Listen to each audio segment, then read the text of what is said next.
backlash of fintechs who've opened their doors to a wider customer base in terms of financial inclusion, say a lighter touch, shall we say, on the KYC, and then, why?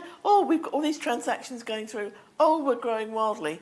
We're going to shut that down, and we're going to shut that account down, and we're going to shut that account down, and we've had to cut down on our numbers because of COVID.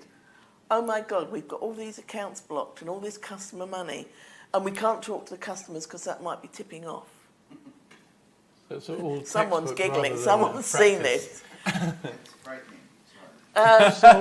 And it's frightening from the audience there. And I think we are entering a time when we really have to get back to the basics of this isn't just about compliance and AML and KYC.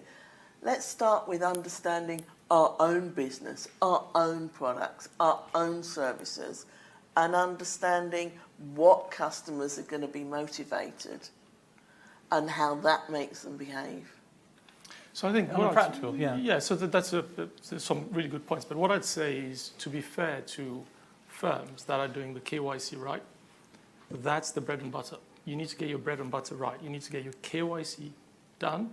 You need to have an approach which allows you to gather the data on your customers.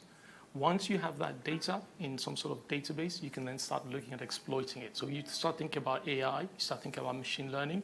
It relies on data and data points. So my sense is a lot of the firms that are focusing on KYC are doing the right thing, because without that, you can't do the analysis. I think the other point that we're seeing is that if you think about the money laundering regulations, the starting point for any new initiative is to carry out a risk assessment, a financial crime risk assessment.